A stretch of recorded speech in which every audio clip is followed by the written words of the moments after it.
Corona की जब पहली लहर पूरे भारत में आई और उसके बाद जब पूरे देश को लॉकडाउन किया गया तो माननीय प्रधानमंत्री मोदी जी ने सहायता किस कदर की कि एक बड़े पैकेज का ऐलान किया। आप बेहतर जानते हैं कि बीते वर्ष 20 लाख करोड़ के पैकेज का ऐलान हुआ, लेकिन क्या कोरोना की सेकेंड वेव में क्या आर्थिक मदद जो है सरकार द्वारा की जाएगी? जो दुकानें बंद हैं, लॉकडाउन जब से शुरू हुआ था। मुख्य बात करें, इस वक्त मैं रघुनाथ मार्केट में हूं और सुरेंद्र जी हमारे साथ मौजूद हैं, प्रेसिडेंट हैं यहाँ के। और देखिए तमाम दुकानें बंद हैं, लेकिन क्या सरकार द्वारा तमाम व्यापारियों की मदद का कोई ऐलान जो है वो होगा या नहीं? क्योंकि चिंता ये है कि जो व्यापारी किराए के दुकानों पर काम करते हैं उनके किराए बढ़ रहे हैं, यानी कि काम तो नहीं है लेकिन किराया ज़रूर देना होगा। सुरेंद्र जी, पहला सवाल मेरा, दुकानें बंद हैं लेकिन किराया तो देना है, किस तरह से व्यापारी जूझ रहे हैं? देखिए जी, आज 1.5 महीना हो गया दुकानें बंद हुए और हमें कोई डील नहीं मिली दुकान खोलने की। दुकानें बिल्कुल टोटल बंद है। जो जिन लोगों ने किराए पे दुकानें ली हैं उनका किराए का मीटर ऑन है, उन्होंने किराया देना ही देना। किराया छोड़ के उनको ना अपने एम्प्लॉइज़ को भी तनख्वाह देनी है, उनका भी पेट पालना है। गवर्नमेंट ये चीज़ नहीं देख रही। गवर्नमेंट को चाहिए थे, एडमिनिस्ट्रेशन को हमने गुहार लगाई कि इसको हर एक ट्रेड को टच करो और हर एक ट्रेड को 3-3, 4-4 घंटे का टाइम दो डेली, जिससे ये होगा कि पैसे भी बिक्री होंगे। व्यापारी घर बैठ बैठ के फ्रस्ट्रेट हो गया है। वो कहीं ऐसा नहीं हो, अगर ऐसा काम हाल चलता रहा कहीं वो डिप्रेशन में नहीं चला जाए। ये भी एक कारण है। अब लोगों के पास पैसे भी ख़त्म हो गए थे, लोगों के पास पैसे भी नहीं है रोटी खाने के लिए। अब सरकार ने इस पर सोचना चाहिए, बहुत जल्द से जल्द कुछ सोचे, इनको परमिशन देनी चाहिए। एक आज वैक्सीनेशन भी हो रही है, बड़ा अच्छा सरकार ने ये काम उठाया। हम एडमिनिस्ट्रेशन का, जीएमसी कमिश्नर का, मैं हेल्थ डिपार्टमेंट का धन्यवाद करता हूं जो वैक्सीन कैंप लगे हैं। आज बस स्टैंड में वैक्सीन कैंप था, बहुत बढ़िया इंतजाम किए थे, बड़ा अच्छा लगा। 300 लोगों को वैक्सीनेट हुआ। ऐसे कैंप आगे भी लगेंगे और लोगों को आराम से आना चाहिए, वैक्सीनेट करानी चाहिए। तो क्या लगता है कि जिस तरह से बीते वर्ष की बात करें, जब कोरोना ने पहली बार दस्तक दी थी हिंदुस्तान में, जब लॉकडाउन किया गया था पूरे हिंदुस्तान को, तो एक बड़े पैकेज का ऐलान किया 20 लाख करोड़। क्या इस बार कुछ? देखिए जी, वो 13,500 करोड़ का पैकेज आया था। उसमें व्यापारियों को क्या दिया था? इंटरेस्ट में जो हमें लिमिटों पे इंटरेस्ट लगता था उस पर 5% की छूट। जो छोटा व्यापारी था उसको उसका कोई फ़ायदा नहीं हुआ। जो बड़े बड़े थे जिन्होंने लोन लिए थे उनको उसका फ़ायदा हुआ, छोटे व्यापारी को कोई फ़ायदा नहीं हुआ। इनको हमने कहा था बिजली का बिल माफ़ करो, इन्होंने वो भी नहीं किया। इन्होंने डिमांड नोट में 50% छूट की, वो भी जिनके 50 किलो के ऊपर कनेक्शन थे उनको फ़ायदा हुआ। देखो, जब तक हम छोटे व्यापारी को नहीं बचाएंगे तब तक कुछ नहीं होगा। व्यापारी एक बिल्कुल डेड हो रहा है, व्यापारी ख़त्म हो रहा है।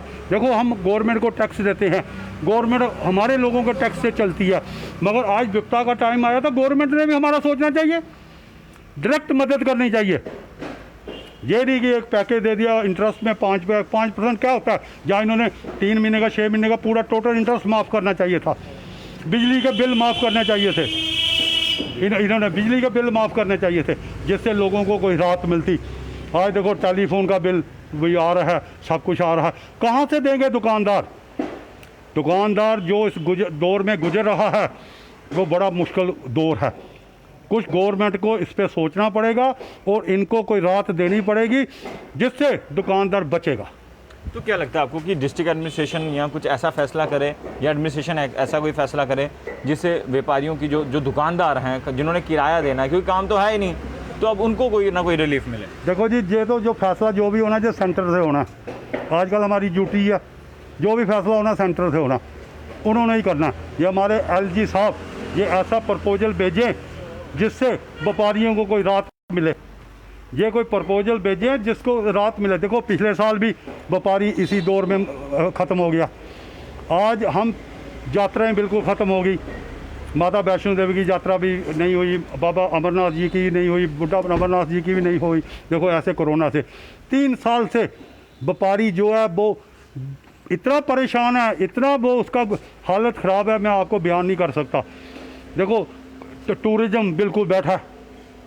देखो बेचारे होटलों वाले ड्राई फ्रूट वाले, हैंडीक्राफ्ट वाले, शॉल साड़ी वाले और दूसरे दुकानदार और ट्रांसपोर्ट वाले, देखो किस हाल में गुजर रहे हैं इस वक्त, जो उनका हाल है। मगर गवर्नमेंट को इसको जरूर कुछ इस पर देखना चाहिए, इस पर सोचना चाहिए, फिर ही व्यापारी बचेगा, नहीं तो व्यापारी नहीं बचेगा। तो क्या लगता है जिस तरह से पिछले पैकेज में कोई बेनिफिट हुआ जो छोटे व्यापारी थे? मैं आपको कहता हूँ छोटे व्यापारी को कोई फ़ायदा नहीं हुआ। जिन्होंने बड़े बड़े बिजली के कनेक्शन लिए थे उनको फ़ायदा हुआ, या जिनके बड़े लोन थे उनको फ़ायदा हुआ। छोटे व्यापारी को क्या फ़ायदा हुआ? अब छोटे व्यापारी को अगर 5,000 रुपया मिल गया, 5,000 रुपया क्या होता है बताओ? देखो व्यापारियों ने अपने मुलाजिमों को तनख्वाही दी, अपनी दुकानें खुली रखी और व्यापारी उनका भी पेट पाला। मगर अगर आज बिजनेसमैन व्यापारियों को बिजनेसमैन अगर अपने एम्प्लॉइज़ को निकाल दे या कुछ तनख्वाह नहीं दे, इधर बेरोज़गारी हो जाएगी। व्यापारी एक बेरोज़गारी ख़त्म करता है। देखिए बिजनेसमैन ने कितने लोगों को रखा, कितना रोज़गार दिया। अगर बिजनेसमैन का ही कोई काम नहीं होगा वो कैसे बेचारा रोज़गार दे सकेगा? इस पर तो कोई बड़ा गहन तरीके से सोचना पड़ेगा कि एडमिनिस्ट्रेशन को, सॉरी एलजी साहब को कोई ऐसा कोई प्लान बना के सेंटर में भेजना पड़े और जिससे कोई व्यापारियों को कोई राहत मिले और व्यापारी अपना गुजारा बसर कर सके। चलिए शुक्रिया। और एक बात और मैं आपके माध्यम से कहता हूँ लोगों को कि जो सोशल डिस्टेंसिंग का पालन करे। ये कोरोना एक बड़ी बुरी बीमारी है, इसके साथ administration, police, health department, GMC सारे इसके और सिविल सोसाइटी सारे इसके साथ लड़ रहे हैं, सारे इसके साथ इकट्ठे होकर कंधे से कंधा मिला के काम कर रहे हैं। और लोगों को भी चाहिए कि सोशल डिस्टेंसिंग का ख्याल रखें, अपने मास्क डालें, सैनिटाइजर इस्तेमाल करें और बाहर तब आए कोई ज़रूरी काम हो, और अपने आप को भी स्वस्थ रखें और दूसरों को भी स्वस्थ रखें और तंदुरुस्त रहें। मेरा यही संदेश है। शुक्रिया सुंदर जी। तो रघुनाथ मार्केट के प्रेसिडेंट हैं। एक बार मैं फिर से आपको ये रघुनाथ मार्केट बता दूं, पूरी तरह से बंद है। ये एक ऐसी मार्केट थी जहां पर चहल पहल होती थी, लोग आते थे, यात्रु आते थे, लेकिन कोरोना के संकट में आप सब देख सकते हैं कि दुकानों में ताले बजे हैं, लॉकडाउन है और संकट का समय है। ये तस्वीरें जो हैं रघुनाथ मार्केट की, और प्राचीन मंदिर भी यहाँ पर है। दुआ कीजिए कि जल्द से जल्द ये संकट जो है वो ख़त्म हो जाए, लॉकडाउन ख़त्म हो जाए और ये दुकानें भी जो खुल जाएं, फिर से हमारा जम्मू चहल पहल हो उठे। दुआ कीजिएगा और देखते रहिए जम्मू परिवर्तन। कैमरामैन अभिषेक कुमार के साथ, जय हिंद।